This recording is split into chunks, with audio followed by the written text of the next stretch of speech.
Chers collègues, je vous propose de poursuivre la séance.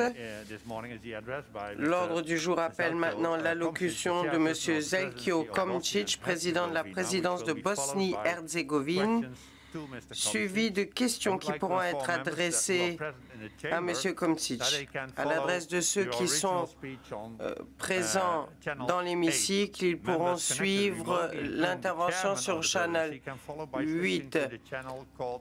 Et le président voudra bien se brancher sur le canal spécial pour lui. Et je souhaite la bienvenue à son Excellence, M. Željko Komšić, président de la présidence de Bosnie-Herzégovine. Vous êtes loin de Strasbourg, chez vous, si j'ai bien compris. Mais avec le progrès technologique, nous sommes à même de communiquer, même lorsque nous sommes à distance des uns des autres. Merci de vous joindre à nous virtuellement. Vous fêtez les 20 ans d'adhésion de votre pays au Conseil de l'Europe. Bon moment pour faire le bilan des progrès réalisés en vue de la poursuite de la coopération avec l'Assemblée parlementaire. En tant qu'ancien rapporteur de votre grand pays, j'ai eu le plaisir de visiter votre pays à plusieurs reprises. Et je suis ravi de pouvoir vous compter parmi nous aujourd'hui pour que vous nous parliez de votre pays, ses problèmes et son potentiel. Pour l'Assemblée, l'objectif est de coopérer étroitement avec tous les États membres, les soutenir dans leurs efforts pour la démocratie, l'État de droit et les droits de l'homme, dans l'intérêt de la paix sur notre continent. Et pour ce qui est de la Bosnie-Herzégovine, la paix est évidemment un point crucial. Le maintien de la stabilité, l'État de droit en Bosnie-Herzégovine est essentiel à notre travail. Et nous sommes ravis de vous accueillir aujourd'hui, de pouvoir vous écouter sur la manière dont nous allons pouvoir développer notre coopération dans l'intérêt des valeurs que nous partageons. Monsieur le Président, cette Assemblée est très engagée sur la voie du développement démocratique dans votre pays, surtout dans le contexte de la réforme électorale et constitutionnelle qui est en cours pour renforcer utilement les institutions démocratiques de votre pays et d'assurer la conformité avec les arrêts de la Cour européenne des droits de l'homme. Je me tais, Monsieur le Président, pour pouvoir vous donner la parole. Merci beaucoup, Monsieur le Président. Je vous remercie de l'occasion qui m'est donné de m'adresser à vous de manière inhabituelle, j'en suis bien conscient. Je vous parle de mon domicile et non pas du siège de la présidence parce que j'ai testé positif à la COVID. Et si vous me permettez, je passerai à ma langue.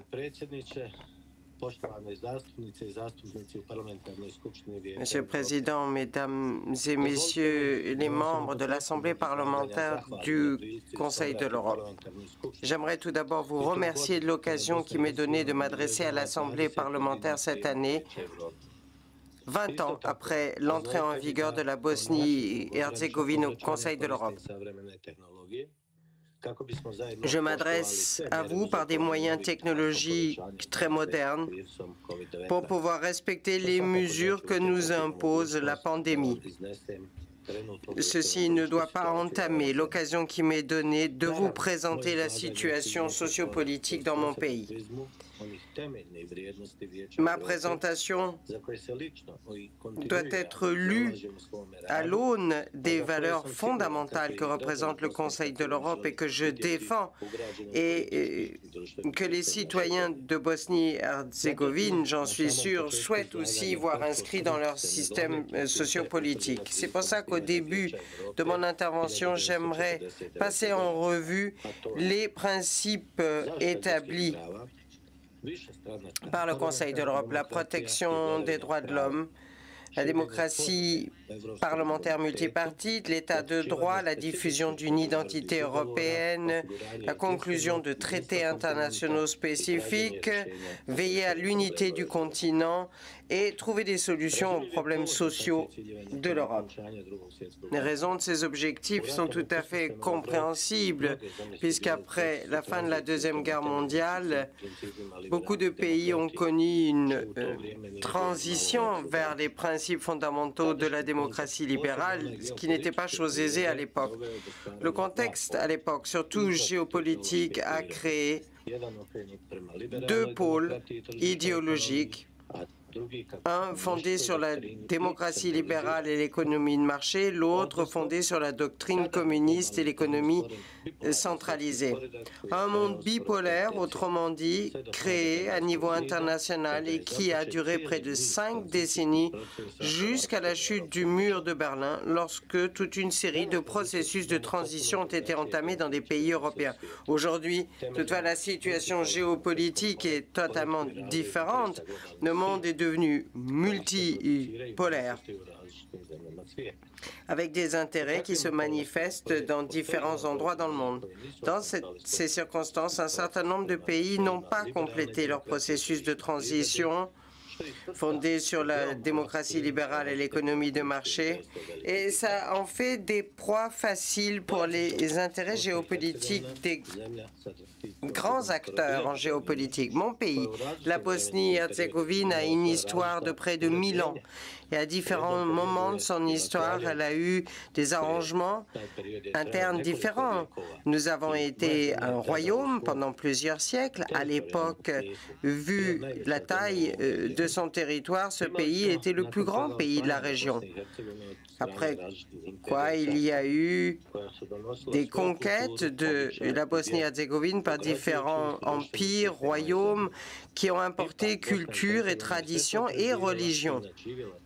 Mais la Bosnie-Herzégovine a survécu à tous ces royaumes et empires.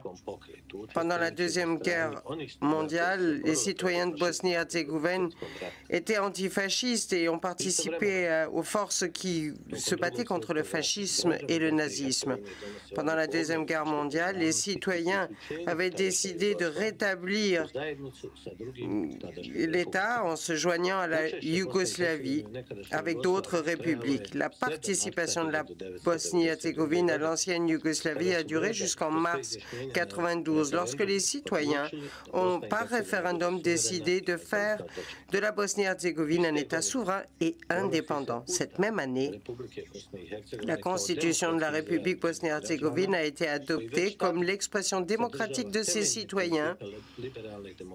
Celle-ci contenait déjà les principes fondamentaux de la démocratie libérale et de l'économie de marché, identiques à ce que l'on peut lire dans les valeurs fondamentales du Conseil de l'Europe. La Bosnie-Herzégovine est devenue État membre des Nations Unies en mai 1992 et avec cela, un statut nouveau de sujet du droit international. À toutes ces époques de son histoire, la Bosnie-Herzégovine n'a jamais été un pays divisé ou segmenté. Il n'y avait pas de discrimination des citoyens par d'autres citoyens. Mais la déclaration d'indépendance de la Bosnie-Herzégovine a entraîné une réaction agressive des pays limitrophes qui, pendant la guerre de 92 à 95, ou pendant l'agression de mon pays, cherchait à oblitérer l'existence même de la Bosnie-Herzégovine pour s'accaparer une partie de son territoire. Ces activités belliqueuses ont entraîné des horreurs sans précédent, allant jusqu'aux crimes de génocide, crimes de guerre, crimes contre l'humanité et nettoyage ethnique. Tous ces éléments que j'ai mentionnés ont été établis par des jugements de la Cour pénale internationale pour l'ex-Yougoslavie à La Haye. Ces jugements ont établi l'existence d'entreprises criminelles avec des personnes individuelles de Bosnie-Herzégovine ou de pays limitrophes qui avaient pour but de créer des territoires ethniquement purs afin de les annexer. Si je mentionne cela, c'est parce que dans la deuxième partie de ma présentation, je montrerai que ces politiques existent encore aujourd'hui en Bosnie-Herzégovine, mais la méthode belliqueuse a été remplacée par des moyens diplomatiques et politiques. Autrement dit, certains continuent à avoir les mêmes objectifs qu'ils avaient en temps de guerre alors que nous sommes en temps de paix. La guerre en Bosnie-Herzégovine s'est terminée par la signature d'un cadre général appelé accord de Dayton, signé à Paris en 1995, signé par la République de Bosnie-Herzégovine, la République de Croatie et la République fédérale de Yougoslavie, dont l'entité successive est aujourd'hui la Serbie. Et comme le dit le droit international, les accords de paix sont normalement signés par les participants à une guerre, ce qui enlève tout doute quant à l'existence d'une guerre civile en Bosnie-Herzégovine, parce qu'il s'agissait bien d'un conflit armé entre États, comme établi, entre autres, par la Cour internationale de la Haye, dans plusieurs de ses jugements. Une partie intégrante de cet accord, qu'on appelle l'accord de Dayton, pour faire court, est la Constitution de Bosnie-Herzégovine en annexe 4. C'est une constitution à l'évidence imposée et n'est donc pas l'expression de la volonté démocratique des citoyens de Bosnie-Herzégovine. C'est plutôt un document qui est une partie intégrante d'un accord de paix et qui définit la Bosnie-Herzégovine comme un pays avec deux entités et un district ayant des communautés ethniques différentes. Dans cette constitution que nous devons tous respecter, il y a toutefois beaucoup de questions restées ouvertes et des ambiguïtés qui laissent la place à différentes interprétations arbitraires, très souvent inspirées par des intérêts particuliers de différentes élites politiques en Bosnie-Herzégovine et dans les pays voisins.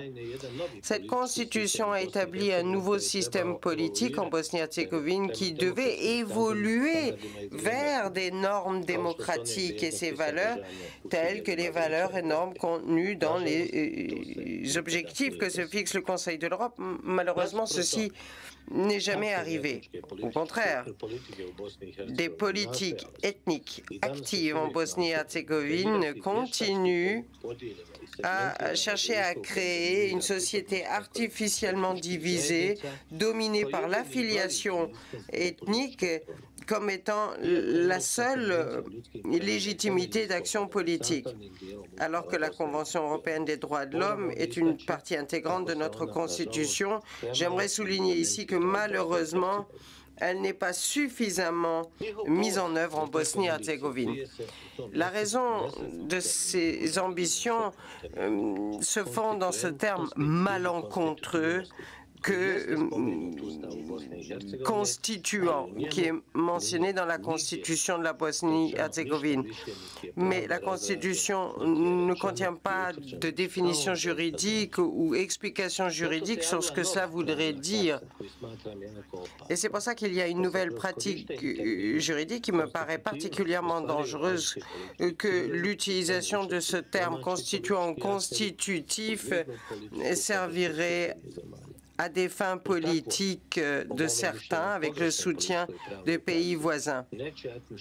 Cette pratique politique et juridique erronée fait de l'ethnicité une condition sine qua non pour toute forme d'activité politique. Ça va même jusqu'à veiller à ce que vous n'ayez pas accès à l'emploi si vous n'êtes pas membre de la bonne ethnie. Je parle de la fonction publique. N'est-ce pas une forme terriblement visible d'une discrimination systémique qui malheureusement existe dans mon pays? Donc, juriste, je peux vous dire que le terme constitutif ou constituant est la source d'une discrimination systémique en Bosnie-Herzégovine, comme établi dans 5 arrêts de la Cour européenne des droits de l'homme, que j'aimerais énumérer dans l'ordre chronologique. Sejdić, Finci, Zornić, Pilav, Slaku et Pudarić. Ces arrêts ont clairement établi l'existence d'une discrimination fondée sur le critère ethnique et le lieu de résidence et dit que l'État défendeur doit apporter les amendements nécessaires à sa constitution afin d'en éliminer toute forme de discrimination. Malheureusement, ça n'a jamais été fait. Si vous prenez l'arrêt Sejdić et Finci, vous verrez que la discrimination ethnique découle de la discrimination raciale. Voulons-nous vraiment quelque chose de ce genre dans une Europe moderne d'aujourd'hui? C'est une question qui nous concerne tous et qui n'est pas limitée à la Bosnie-Herzégovine.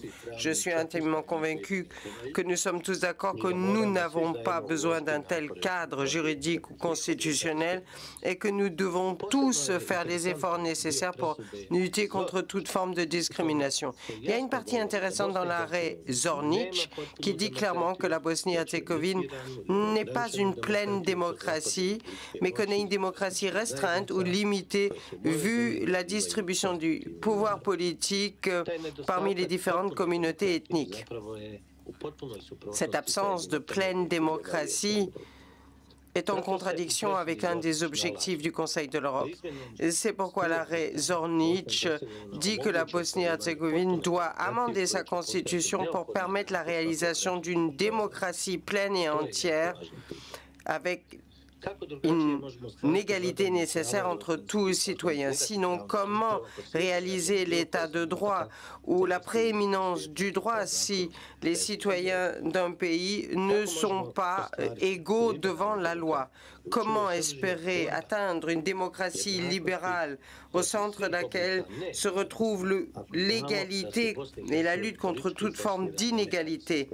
Si nous savons qu'en Bosnie-Herzégovine, on a imposé un système d'inégalité. Ce n'est pas de la démocratie libérale et c'est donc inacceptable. Il est évident que le système politique actuel en Bosnie-Herzégovine, fondé sur l'ethnicité, a créé 3 systèmes totalitaires parallèles, fondés sur l'affiliation à une des 3 communautés ethniques pour les gouverner de manière autocratique. Dans un tel système, au travers de l'affiliation à une des communautés ethniques, qui est une expression d'exclusivité politique, on voit la tentative de maîtriser les ressources, les emplois, les appels d'offres, les contrats publics, qui créent un environnement ouvert à toute forme de corruption. Depuis 26 ans, depuis la situation des accords de Dayton, au lieu de faire évoluer le système politique en une véritable démocratie, mon pays régresse. Nous nous éloignons de plus en plus de la démocratie en essayant de renforcer un système ethnique qui génère la corruption par le biais de manipulations et la crainte que ressentent beaucoup de membres des différentes communautés ethniques. Il est donc important qu'on fasse si souvent appel à l'émotion des communautés en créant la peur que et le déni de l'état de droit qui permet toute forme de corruption. Je crois que nous sommes tous d'accord, ce système politique n'a pas sa place dans une Europe moderne. Permettez-moi maintenant de saisir l'occasion en quelques phrases pour envisager les idées de ceux qui voudraient maintenir l'inégalité en Bosnie-Herzégovine, qui proposent l'introduction d'une démocratie étrange en copiant bizarrement certains éléments des systèmes politiques de la Belgique, de la Suisse, de l'Irlande du Nord ou ailleurs. Mais cette forme de démocratie n'est pas la même chose qu'une démocratie libérale. Et ce n'est pas le cas dans ces pays ou territoires de certains de ces pays. En tout cas, pas de la manière dont c'est conçu. Ces pays ou certains de leurs territoires ont une histoire différente de celle de la Bosnie-Herzégovine, sont des systèmes qui ne seraient pas compatibles avec mon pays. Et toute introduction de ces formes de démocratie déboucherait certainement sur de nouveaux arrêts de la Cour européenne des droits de l'homme. C'est un modèle politique qui se fonde au départ sur l'inégalité et le déni des principes fondamentaux d'une démocratie libérale, même s'il peut y avoir des éléments de représentation proportionnelle. Utiliser de modèles surannés en Bosnie-Herzégovine est certainement ou serait une une régression. Ces politiques vont jusqu'à nier l'existence même de la nation de Bosnie-Herzégovine alors que nous existons depuis près de 2000 ans. On essaye de montrer que toute expression de nationalité est une question intrinsèquement ethnique. Mais d'après les normes européennes, je suis un citoyen de Bosnie-Herzégovine par nationalité. Sur le plan ethnique, je suis croate parce que la nationalité est l'expression d'une appartenance. Mais les pays voisins nient à la nation Bosnie-Herzégovine l'usage de l'identité ethnique à leur avantage, créant ainsi un environnement où nous, citoyens de Bosnie-Herzégovine, sommes obligés de leur demander leur consentement, leur approbation avant de pouvoir dire que nous sommes citoyens de Bosnie-Herzégovine, ce qui est en contradiction totale avec la Convention européenne des droits de l'homme. Par ailleurs, lorsque nous prenons le système de prise de décision dans mon pays, la situation est la suivante. Toute majorité dans la Chambre basse, donc une instance élu par élection directe, est vidé de son pouvoir et de son sens vu un nouvel outil politique appelé vote par entité. Donc, dans la Chambre des représentants, la Chambre basse du Parlement, 42 députés, 5 même, peuvent bloquer toute décision parce qu'ils viennent d'une des deux entités. Est-ce bien l'expression d'une démocratie libérale? Je vous pose la question. Certainement pas, puisqu'une minorité politique a la faculté de bloquer toute décision au détriment de la majorité politique jusqu'à ce que la minorité soit satisfaite. Et c'est ce que nous avons aujourd'hui en Bosnie-Herzégovine. Du fait d'activités séparatistes, le pays est tenu otage. Et au bout du compte, nous sommes dans un système de blocage, de chantage, gardant le pays dans l'incertitude politique permanente. N'est-ce pas plutôt l'expression de l'autocratie, de l'absence de principes fondamentaux démocratiques? Pire encore, la raison de garder la Bosnie-Herzégovine dans cet état de crise perpétuelle est parce que quelqu'un refuse d'accepter les arrêts de la Cour internationale de la Haye qui ont établi qu'il y avait eu crime de génocide. Imaginez que quelqu'un décide de manquer de respect aux arrêts de la Cour dans un nouveau pays. C'est d'ailleurs le même problème dans la Chambre haute du Parlement, Chambre des peuples, avec 15 parlementaires élus au suffrage indirect, où seuls 2 membres auraient la faculté de bloquer toute décision. Et donc 42 parlementaires peuvent prendre une décision à l'unanimité. Si 2 dans la Chambre des peuples sont contre, ils bloquent tout, puisqu'il faut une majorité de vote des entités. N'est-ce pas un bon exemple de l'inégalité du système parlementaire, où une voix d'un membre de la Chambre des peuples désigné par un parti politique vaut au moins 3 fois plus que la voix d'un parlementaire de la Chambre des représentants et élu par les citoyens de Bosnie-Herzégovine. C'est un outil politique désormais pour empêcher le bon fonctionnement des institutions dans le mépris total des principes de la démocratie fondamentale, ce qui est totalement inacceptable. Pour cette raison, il y a une nouvelle requête devant la Cour européenne des droits de l'homme qui traite de l'inégalité des votes dans les 2 chambres du Parlement. Malheureusement,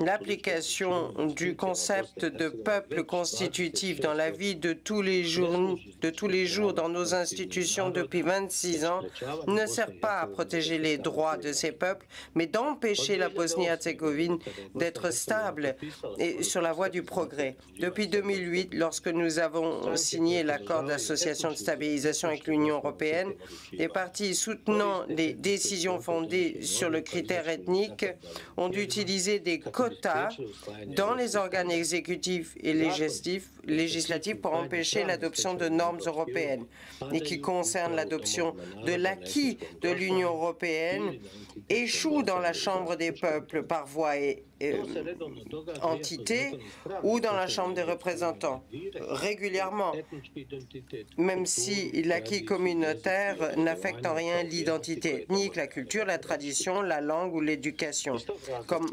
valeurs que ces chambres sont censées protéger. Pour cette raison, il y a des douzaines de lois dans le cadre des discussions avec l'Europe qui attendent. Et c'est pour ça que nous ne pouvons pas non plus désigner des institutions et que nous n'avons pas accès à beaucoup de fonds européens. Ça se fait donc au détriment des citoyens, soi-disant pour lutter pour l'intérêt légitime ethnique de certains peuples constitutifs. On parle ici plutôt de l'abus du droit à ces peuples à empêcher la Bosnie-Herzégovine à faire partie de la communauté des démocraties civilisées européennes. Mon pays ne pourrait jamais être un État membre de l'Union européenne tant que ça durera.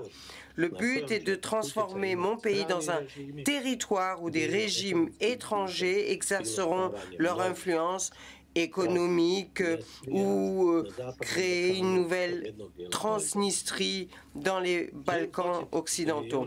J'aimerais vous rappeler que la Commission européenne a donné une définition juridique dans son avis de 2019 sur tout ce que mon pays doit améliorer pour pouvoir poursuivre sa voie sur le chemin d'un statut de candidat à l'adhésion.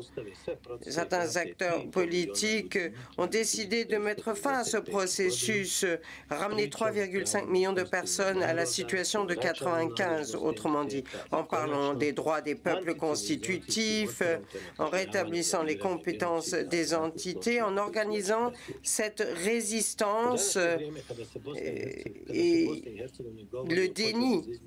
La Bosnie-Herzégovine aujourd'hui parle de la nécessité d'amender sa constitution et son droit électoral pour la mise en œuvre de 5 arrêts de la Cour européenne des droits de l'homme. Et une fois de plus, on voit ces forces politiques qui n'ont aucune intention de mettre en œuvre ces arrêts, mais plutôt essayent de créer de nouveaux arrangements constitutionnels ou électoraux avec plus de discrimination encore, se cachant derrière l'argument de l'inégalité de vote.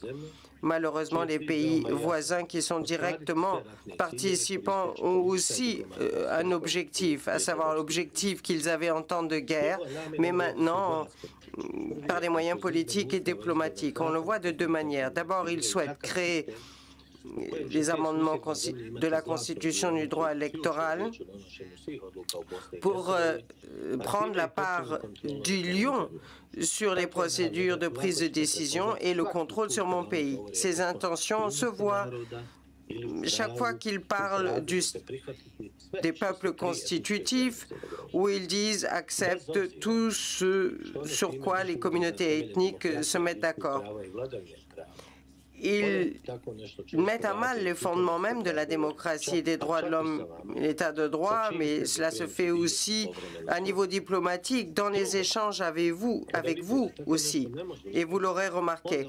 Parfois, ils voient que leur tentative échoue et donc ils se tournent vers leurs alliés en Bosnie-Herzégovine, qui, au nom de ces pays voisins, bloquent le travail de la Bosnie-Herzégovine pour créer cette illusion que la Bosnie-Herzégovine dysfonctionne. En plus de ça, mis à part les incursions dans le système politique de mon pays avec ses satellites politiques, ils essayent d'avoir le contrôle sur les ressources naturelles de mon pays. Comment expliquer sinon les intentions politiques des pays voisins de ne pas définir la frontière avec la Bosnie-Herzégovine par un accord international sur terre et en mer, avec la possibilité sinon de leur donner l'option de gérer les ressources naturelles de la Bosnie-Herzégovine. Je saisis cette occasion pour vous demander à tous de ne pas accepter ce type d'échange diplomatique parce que cela porte préjudice à la Bosnie-Herzégovine et ses citoyens. Et enfin, j'aimerais saisir l'occasion pour vous parler de ma vision de solution pour la Bosnie-Herzégovine. Tout d'abord, je suis convaincu, et je ne reculerai pas, qu'il est nécessaire d'obtenir l'égalité l'égalité pleine et entière de tous les citoyens du pays, de créer des opportunités égales pour tous, éliminer toute forme de discrimination due à ces peuples constitutifs. C'est un principe et un outil permettant de créer un environnement de corruption. Une société qui n'est pas fondée sur le mérite, mais sur l'ethnicité et leur disponibilité politique. Ce n'est pas un système acceptable dans aucune société. Et ensuite, il est nécessaire de changer le système politique de mon pays pour en faire d'une démocratie aujourd'hui limitée ou restreinte, une démocratie pleine et entière, telle qu'établie par les 5 arrêts de la Cour européenne des droits de l'homme et conformément aussi avec l'avis de la Commission de Venise de 2005 qui a bien précisé tous les changements que la Bosnie-Herzégovine doit engager pour être une démocratie moderne. Je saisis donc l'occasion pour vous demander d'examiner attentivement l'avis de la Commission de Venise de 2005. C'est un document très important et il est important d'en faire l'outil d'assistance du Conseil de l'Europe aux pays en transition. Et les changements à la Constitution et à la loi électorale ne doivent pas se faire en dehors du respect du principe d'une démocratie libérale, des droits de l'homme et de l'état de droit. Toute autre solution poussera mon pays vers plus d'instabilité et donc l'instabilité de toute la région.